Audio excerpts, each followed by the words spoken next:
Welcome to the video, everybody. Hope you're doing great wherever you're watching from, because right now the Middle East is sitting on the edge of something that could reshape this entire war. For nearly 2 weeks straight, the United States hammered Iran night after night, and just when everyone assumed the next move would be the biggest strike of the entire campaign, something unexpected happened. The bombing stopped. Not because Iran begged hard enough, and not because Washington ran out of targets, but because for the first time in this brutal back and forth, both sides actually pulled back at the same time. But don't let that pause fool you into thinking this thing is over, because underneath that silence, there's more hardware, more firepower, and more troops flowing into that region right now than at almost any point since this war reignited. So let's break down exactly what's moving, why it's moving, and what it actually means if the guns start firing again, because if they do, everyone on the ground agrees this next round could dwarf everything that's already happened. Let's start with the picture on the water, because that's where you can actually see intent before anyone in Washington says a word. The United States now has 4 big deck warships sitting inside the Central Command Area of Responsibility. 2 of those are full aircraft carriers, the USS Abraham Lincoln and the USS George H.W. Bush, and the other 2 are amphibious assault ships, the USS Tripoli and the USS Boxer, both of which can carry Marines, helicopters, and jump jets capable of flying close air support missions. Having 2 carriers and 2 amphibious ships in the same theater at the same time is not a small deployment. That is a statement. That is the Navy saying, whatever happens next, we already have the platforms in place to make it happen fast. And remember, the Boxer took months just to get there, sailing out in March, crossing the Pacific, drifting through the South China Sea before finally linking up with the rest of the fleet in the Gulf region. That's the unglamorous side of naval power that nobody really talks about. It's not a light switch. It's weeks and weeks of steaming through open ocean before a single ship is actually on station.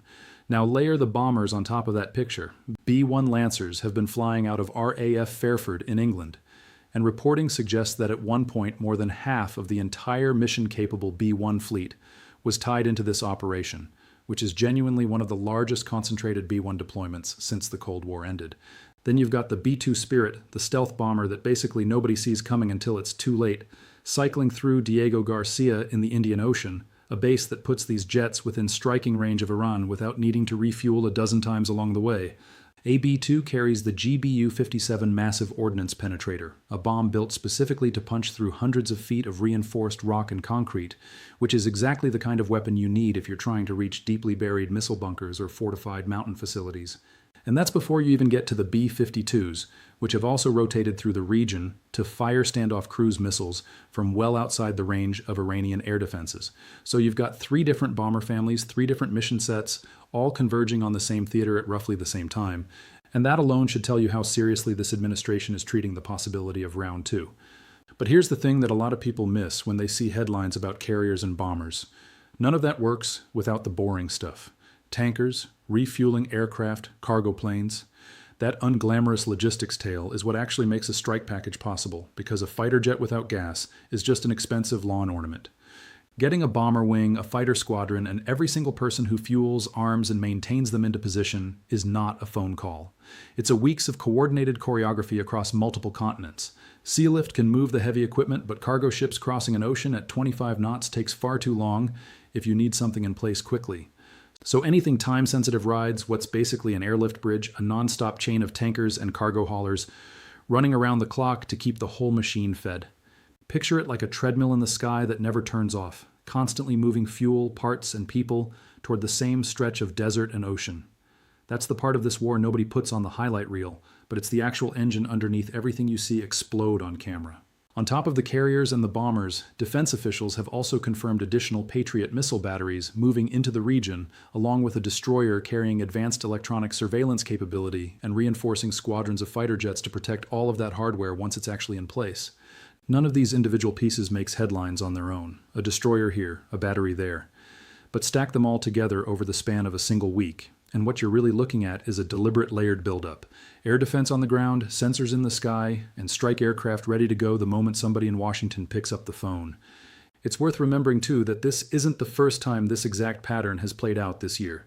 Back in the earliest days of this war, the same kind of surge happened right before the very first wave of strikes hit Iranian nuclear facilities, and it happened again in the months since every single time a ceasefire started to wobble.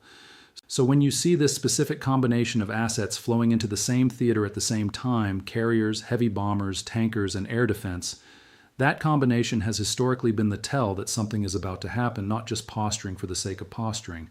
Before we go further, if you're finding this breakdown useful, drop a like on the video and subscribe, because we're going to keep tracking every single shift in this conflict as it develops, and you don't want to miss where this goes next. Now let's talk about what actually led to this troop surge, because the last 2 weeks were genuinely one of the most intense stretches of this entire war. This current round didn't come out of nowhere. Back in June, mediators had actually announced a memorandum of understanding designed to formally end the conflict within 60 days. For a moment, it looked like this thing might actually wind down. Then, in early July, Iran struck 3 commercial vessels that had bypassed its so-called pre-approved shipping route through the Strait of Hormuz, and that one moved toward the temporary understanding to shreds. From that point forward, the United States launched a new wave of strikes, and what followed was a stretch of nearly 2 weeks where Central Command hit Iran on consecutive nights without pause, night after night after night, systematically working through a target list that expanded with almost every single strike package. By the time we reached the 13th consecutive night of bombing, the scale of this campaign had become almost impossible to overstate. Reports coming out of the region indicate the United States has now launched more than 100 separate air attacks across Iran since the campaign resumed in early July. And Iranian officials claim that at least 50 people have been killed with more than 500 wounded, though those figures naturally have to be treated with caution given they're coming from a government that has every incentive to shape the narrative in its own favor. What we do know for certain is that Central Command has been targeting military command centers, drone storage facilities, communication networks, coastal surveillance sites, and maritime capability up and down the Iranian coastline, all with the stated goal of degrading Iran's ability to threaten commercial shipping through the Strait of Hormuz. And Iran did not just sit there and take it. Tehran responded by firing drones and missiles at American positions and allies across the region, hitting or attempting to hit targets in Kuwait, Bahrain, and Jordan, with air defense crews in all 3 countries scrambling to intercept incoming projectiles almost every single night. Jordan alone reported intercepting the majority of everything fired at it, but a handful of projectiles still got through, and tragically, one of those strikes on American positions in the region resulted in the deaths of American service members, a loss that pushed the rhetoric out of Washington from measured to openly furious almost overnight. That fury showed up almost immediately in the form of a new policy that fundamentally changed the rules of this war.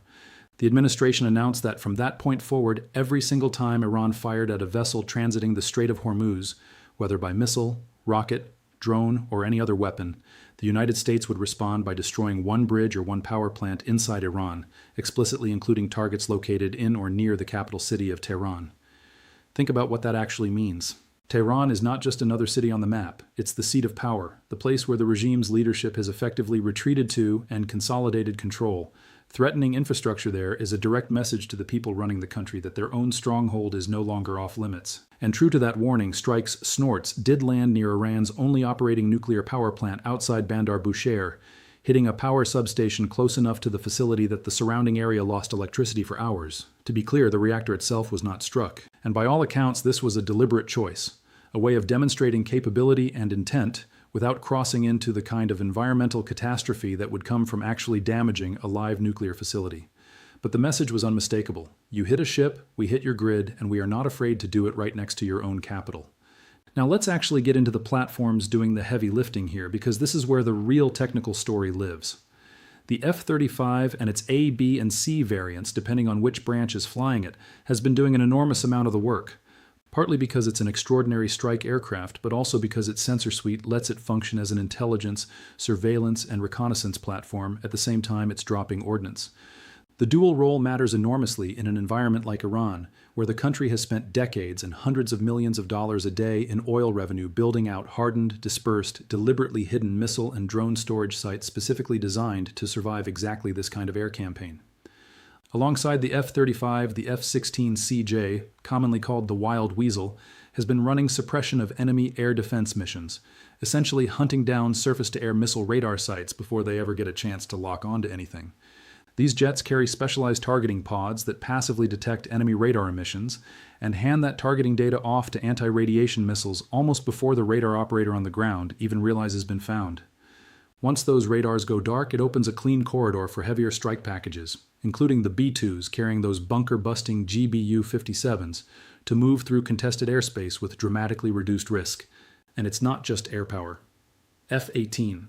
Super Hornets have been launching off carrier decks at night, striking targets across the country, while also carrying air-launched cruise missiles that can be released from dozens of miles away, letting pilots stay well outside the range of Iran's remaining surface-to-air defenses while still hitting precision targets. Underneath all of it sits the Aegis combat system running on the Navy's destroyers and cruisers in the Gulf, a network that lets every single ship talk to every other ship and to aircraft overhead in real time, sharing radar tracks and targeting data across the entire strike package simultaneously. It's the connective tissue that turns a collection of individual jets and ships into one coordinated system, and honestly, it's one of the most underrated pieces of this entire war. Because none of the individual platforms would be nearly as effective without that shared picture tying everything together. But let's be honest about something, because it's important to give credit where it's due on both sides of this fight. Iran is degraded here. It is absolutely not disarmed. Even after more than 100 strikes and 13 consecutive nights of bombing, Iran has continued to demonstrate that it can still generate multi-front missile and drone attacks against several countries simultaneously, and that is not nothing. Independent estimates put Iran's active-duty military at somewhere around 570,000 troops, with hundreds of thousands more in reserve. And while a huge amount of their ballistic missile inventory has been destroyed or damaged, credible reporting still places their remaining stockpile in the thousands. On top of that, the Islamic Revolutionary Guard Corps continues to operate fast attack boats in and around the Strait of Hormuz, the exact vessels responsible for harassing and in some cases outright attacking commercial shipping traffic. And then there's the proxy network. Iran's allies in Yemen have repeatedly threatened to blockade the Bab el-Mandeb Strait, the other major choke point that ships have to use if they're trying to route around the Arabian Peninsula whenever the Strait of Hormuz becomes too dangerous to transit. If both of those choke points end up effectively closed at the same time, you're not just looking at a regional problem anymore. You're looking at a genuine global shipping crisis because a huge share of the world's oil moves through exactly those two stretches of water.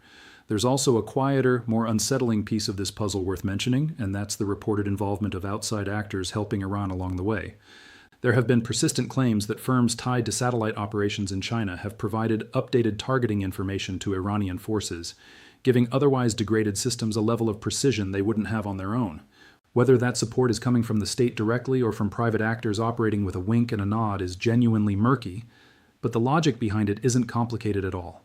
Keeping the United States tied down in a prolonged Middle Eastern air campaign serves the interests of more than one rival power, because every dollar, every munition, and every flight hour spent over Iran is a dollar, a munition, and a flight hour that isn't available somewhere else. That's not speculation. That's just how great power competition works, and it's exactly why analysts keep flagging this conflict as something that extends well beyond a simple two-country dispute over a shipping lane. And speaking of oil, let's talk about what this war has actually done to global shipping traffic, because the numbers here are staggering. Before this conflict escalated, an average of roughly 130 vessels passed through the Strait of Hormuz every single day. During the height of this latest round of strikes, that number collapsed to somewhere around 9 vessels in a 24-hour period. 9. That is not a slowdown. That is a near-total shutdown of one of the most important shipping corridors on the planet, the passage that a massive share of the world's crude oil and liquefied natural gas depends on to reach global markets. Insurance premiums for tankers willing to make the run have spiked. Several airlines have canceled or rerouted flights through the region entirely, and energy markets have been swinging wildly on every single headline out of Tehran or Washington. So when people ask why any of this matters if you don't live anywhere near the Persian Gulf, that's your answer. This is not a regional story anymore. It's sitting directly on top of the global economy's most sensitive pressure point. And it isn't just tankers either. Cargo carriers have been quietly rerouting around the entire peninsula rather than risk the strait, which adds days to shipping times and real cost to everything from electronics to grain. The kind of cost that eventually shows up on a receipt somewhere far away from any of this fighting. Shipping insurers have reportedly pulled some underwriters out of the region entirely, refusing to write new policies for vessels transiting anywhere near the Iranian coastline, and the ones still willing to do it are charging premiums that would have sounded absurd a year ago. Oil prices have been swinging hard on every single headline, dropping sharply on any hint of a pause and spiking right back up the moment strikes resume, which tells you just how closely energy markets are watching every move made by both militaries. Every one of these platforms only works because of the people who move it, fuel it, and protect it. And that's a piece of this story that rarely gets the attention it deserves. Roughly 50,000 American service members are currently stationed across the broader region, spread between bases in the Gulf states, Iraq, and the naval assets sitting offshore. And every single one of them wakes up inside the blast radius of a conflict that could escalate again with almost no warning. When American forces have been killed in Iranian strikes over the course of this campaign, The reaction out of Washington has been swift and unambiguous, with the administration making it clear that any attack resulting in American casualties will be met with a response many times larger than whatever provoked it. That's not just tough talk for a press conference. It's become the actual stated doctrine of this war. And it's part of why the stakes attached to every single one of these Iranian strikes on regional bases keeps climbing rather than leveling off. Now, this conflict has never been neatly inside Iran's borders, and that's worth spending some real time on. Back in February, when this current phase of the war first ignited, the opening strikes didn't just hit Iran. They reportedly took out senior leadership, including the country's supreme leader, a genuinely seismic event for a regime that has centered its entire structure of authority around that position for decades. Within days, Iran's ally Hezbollah opened fire on Israel from southern Lebanon, and Israel responded with a combination of airstrikes and ground operations that have continued in various forms ever since. The United States has been quietly supporting direct talks between Lebanon and Israel, aimed at calming that specific front, and eventually working toward disarming Hezbollah, though anyone who's followed that relationship for more than 5 minutes knows that's a process measured in years, not weeks. Meanwhile, Israel's prime minister has been scheduled to travel to Washington to meet directly with the American president, their first face-to-face meeting since February, right before this entire war originally kicked off, which tells you something about how closely these two governments are coordinating on whatever comes next. That meeting alone is worth watching closely because the last time these two leaders sat down together in person, it preceded one of the most consequential military operations either country has launched in decades. Nobody is saying that history is guaranteed to repeat itself, but nobody serious is dismissing the possibility either. And that alone is enough to keep defense analysts across the region on edge heading into this week. It's also worth remembering that Israel has its own parallel set of grievances with Iran that have nothing directly to do with the Strait of Hormuz. Iran's nuclear program, its ballistic missile development, and its financial and material support for militant groups across the region have been sources of friction between Jerusalem and Tehran for decades, long before a single tanker was ever struck this year. So while the current headlines are dominated by shipping lanes and troop movements, the underlying relationship between Israel, the United States, and Iran runs a whole lot deeper than this one dispute, and that context matters if you're trying to understand why the escalation here has proven so difficult to actually lock in. Every time this conflict edges toward a genuine pause, there's an entire web of older, unresolved tension sitting right underneath it, waiting to pull things back the other direction. On the diplomatic side, there's been a genuinely interesting subplot involving countries you wouldn't necessarily expect to be central players here. Oman has been hosting direct talks between its own deputy foreign minister and Iranian officials, specifically focused on the Strait of Hormuz situation, trying to find some kind of framework that both sides can actually live with. There have also been reports of a broader diplomatic push, reportedly encouraged by China, working through Pakistan as a mediator, to bring Washington and Tehran back to the negotiating table after this latest collapse in the ceasefire.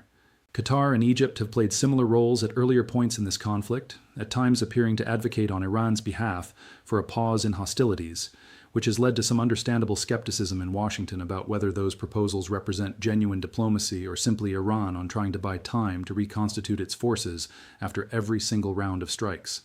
And that skepticism is not unreasonable, because that pattern has repeated itself multiple times already this year. Iran gets it hard, Iran asks for a pause through a third party, Iran uses that pause to dig out and rebuild what got destroyed, and then the cycle starts right back up again the moment the political pressure eases even slightly. So let's actually talk through what the biggest strike of the war would realistically look like if the pause collapses and the order actually comes down. Because this isn't just idle speculation, this is the exact scenario planners on both sides are working through right now. With that many carriers, bombers, and tankers already in theater, the capability exists to run multiple simultaneous strike packages across different parts of the country at once, rather than the more sequential target-by-target approach that's defined most of this campaign so far. That would mean hitting air defense, command and control, missile storage, and naval capability all in the same window, overwhelming Iran's ability to reposition or reinforce any single target before the next wave arrives. It would also almost certainly mean going after harder targets that have been left alone up to this point, specifically because of how catastrophic a miscalculation could be. Deeply buried facilities tied to Iran's nuclear program among them. That's exactly the kind of target set the B-2 and its bunker-busting payload exist for in the first place, and it's exactly why so many of those aircraft have been rotated through Diego Garcia over the course of this war rather than sitting back home in Missouri. None of this is guaranteed to happen, and there's a real chance the current pause holds, and none of it ever becomes necessary. But the fact that the hardware capable of executing exactly this kind of operation is already sitting in place is precisely why this troop buildup has gotten so much attention over the last week. So let's actually talk about what happened just in the last 48 hours, because this is the part of the story that's genuinely still developing as we speak. After nearly 2 weeks of consecutive nightly strikes, the United States paused its bombing campaign, and Iran, for its part, says it has done the same. Neither side has offered a fully clear public explanation for exactly why the pause happened when it did, though there are a few threads worth pulling on. First, there's real concern inside the Pentagon about munitions. Reports indicate that senior military leadership, including the chairman of the Joint Chiefs, raised direct concerns during a White House meeting about the American stockpile of precision-guided weapons being strained by the sheer pace of this campaign, and about what a prolonged air war in the Middle East could mean for readiness in other parts of the world if tensions with other major powers happen to spike at the same time. The president has publicly brushed aside those stockpile concerns, insisting the country retains every option it needs. But the fact that this conversation is happening at all out loud among the most senior military officials in the country tells you this pause is not purely about diplomacy, it's also about logistics and sustainability. The second thread is that diplomats explicitly asked for, in their words, some space to let talks develop. The administration appears to have granted that space, at least for now. Officials have said publicly that discussions are ongoing, framing this pause not as a retreat, but as a calculated decision to see whether Iran is actually serious about coming back to the table this time, rather than simply running out the clock again. Whether that trust is justified is genuinely an open question, because Iran has broken through temporary ceasefires and understandings more than once already over the course of this year. And there's a very real argument that every single pause has simply given to Iran room to rebuild exactly what got destroyed the round before. That's the pattern critics keep pointing to, and it's a fair criticism. If you give your opponent an off-ramp every single time the pressure gets real, at what point does the off-ramp stop meaning anything at all? Let's shift gears for a moment and talk about what's happening elsewhere in the world. Because this war, as massive as it is not the only thing shaping global military dynamics right now. Analysts have been raising a broader concern about what a prolonged commitment in the Middle East does to America's broader strategic posture, specifically around deterrence in other theaters. Every bomber, every tanker, every carrier strike group tied down supporting operations against Iran is a resource that isn't available somewhere else. And defense planners have openly discussed how sustained operations here could affect readiness for other potential flashpoints down the road. That's not a hypothetical worry. It's the exact kind of trade-off military planners have to weigh in real time. And it's part of why voices inside the Pentagon have been pushing for restraint, even as political pressure from the White House pushes in the opposite direction. And here's the honest big picture read on where this actually stands right now. Iran's entire strategic bet from the very beginning of this conflict has been that it can outlast American political will. That's the wager. Absorb the strikes, take the hits to military infrastructure, let civilian anger simmer just enough to look sympathetic on the world stage, and hope that eventually the political cost inside the United States of continuing an open-ended air campaign outweighs the benefit of keeping the pressure on. Historically, that's not actually been a crazy bet for regimes like this to make, because democracies do tend to have shorter attention spans and shorter patience for prolonged conflicts than authoritarian governments that don't have to answer to voters. But right now, the clock genuinely does seem to be working against Iran in a way it hasn't before, mostly because the trigger for this latest round wasn't some abstracted ideological dispute. It was Iran directly attacking commercial shipping, which is about as unambiguous a provocation as exists in international relations. It's very hard to frame yourself as the victim when the entire justification for the other side's response is video evidence of your own forces firing on civilian tankers. So where does this actually go from here? If the pause holds and both sides genuinely walk back toward the negotiating table, you could see some version of a real lasting framework finally take shape. Something that actually addresses the underlying dispute over who controls transit through the Strait of Hormuz, rather than just papering over it for another few weeks until the next provocation. That would be the best case outcome, not just for the region, but for global energy markets that have been whipsawed by this thing for months. But if this pause turns out to be exactly what critics fear, another few days for Iran to quietly rebuild what got hit, and reposition whatever's left of its missile and drone inventory, then the buildup we just walked through, the carriers, the bombers, the tankers, all of it sitting in place right now, becomes the opening chapter of something significantly larger than anything we've seen so far in this war. And that's really the tension defining this entire moment. All the pieces for the biggest strike package of the conflict are already on the board, fueled, armed, and within range. The only open question is whether diplomacy actually closes this out or whether it just becomes the quiet before the next storm. History from earlier this year doesn't exactly inspire confidence either way. There have been at least 2 prior ceasefires and multiple extended deadlines throughout this conflict, and every single one of them eventually broke down under the exact same pressure point. Iran testing whether the Strait of Hormuz is truly off limits and the United States eventually deciding it has to answer when that line gets crossed again. If that pattern holds one more time, then this pause is simply the calm before an even bigger round, and everything currently sitting in the Gulf, the carriers, the bombers, the tankers, the Patriot batteries, exists for exactly that reason. What do you think happens from here? Do you think this pause turns into something real, an actual off-ramp that both sides stick to? Or do you think we're just watching Iran buy itself a few more days before this escalates into the biggest strikes of the entire war? Let me know what you think in the comments below. I'd genuinely love to hear your take on where this goes next. And if you found this breakdown useful, make sure you're subscribed and sharing this with anyone who's been trying to actually understand what's going on over there, because between the troop movements, the diplomacy, and the sheer scale of hardware now sitting in that region, this is very clearly not finished yet. Thanks so much for watching. We'll see you in the next one.